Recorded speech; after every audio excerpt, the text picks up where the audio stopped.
You ever try to drive your car around with your rear seats folded down?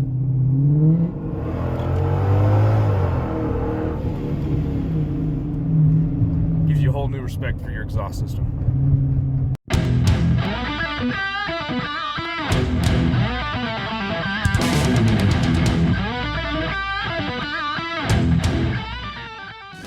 What's going on, YouTube?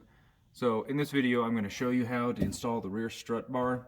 I did this without the paper cutout templates that show you where to cut these holes. So I'm going to show you right now.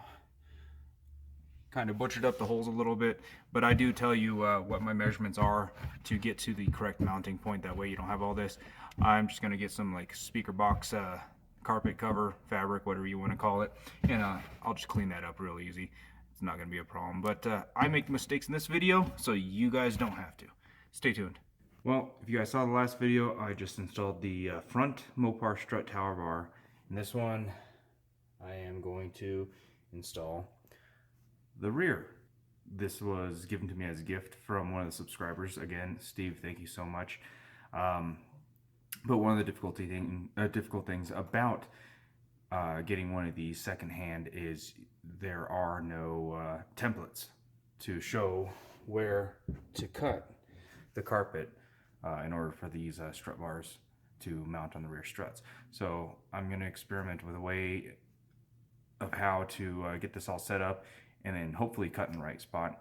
And then also missing a couple of pieces, some M10 bolts and whatnot, so hopefully I can grab those from O'Reilly Auto Parts or something like that. I guess this kind of works out for the what's in your trunk challenge. Right now, I ain't got nothing in there. But to start out, we want to remove the trunk carpet, so the bottom piece here.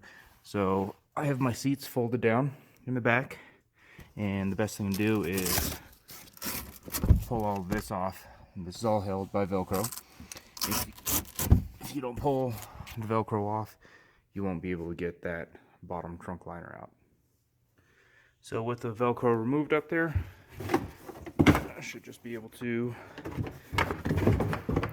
pull this entire piece out. So I'm going to need two hands to pull this out, but you guys get the idea.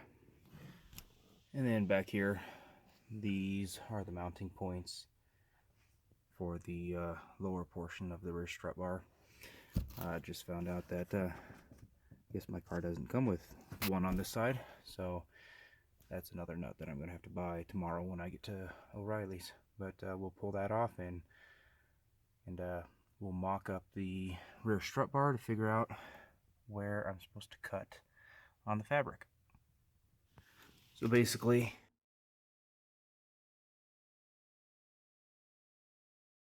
in the back, I just kind of looked up to see where I'd line up about.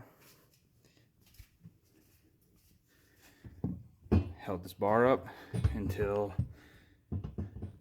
that piece was level and kind of eyeballed it to where I should cut this. And then right where I cut it, here's your strut mount right there. So that's where it's going to be going. So lucky me, I cut it in the right spot. Now I'll just measure this off on this side and replicate it on that side. And then here's the cut on the other side that I measured off from that one, and happens to line up right with the top of that strut. Alrighty, so ended up doing a really big hole. What I didn't realize is there's three. So this is towards the front of the car, this is towards the rear of the car. The strut mount will mount on this front one here. So I will get you guys measurements on where this edge of the hole is in regards to a reference point somewhere on here. That way, if you guys are doing this without a diagram, you guys can see where to go. But that's the post that it needs to go on. I'll find something cosmetically appealing to clean all that up, but I still need to clean up that side. Alrighty, so for that front mount where the strut bar is going to go, if you don't have a template,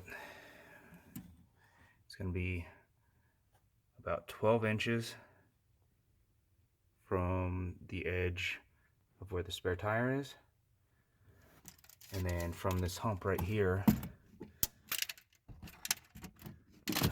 from the hump right there, there's a little bit of rise. From the hump, it's about 6 or 7 inches up. So 12 inches back from this edge right here, and then about 6.5, 7 inches up, and that'll get you to that front post. Not the one with the rubber grommet. We want to be on that front post there. So basically, you'll put one side on first. Try and square everything up with the bolts in the back. And this one's a little bit harder to see, but then you'll get the other side dropped in. Alright, so a lot of this is easier to do just sitting in the trunk here. This is actually easier to install without this center bar on. I've already tightened down the one nut that I have that's up here by the seat, just to hold that other one on. I got to run to the store tomorrow to get one more nut behind the seat, and then 2 nuts for the strut towers. I believe they're like M10 nuts, something like that. But I'll get those in the morning and fasten them down. But for right now, I'm just gonna tighten these couple of bolts in here to get this bar in, and we're pretty much done. Y'all ever sit in the parking lot of a hardware store working on your car? That's real work right there. Anyways, got the M10 nuts, just wrenching everything down right now, and we should be done.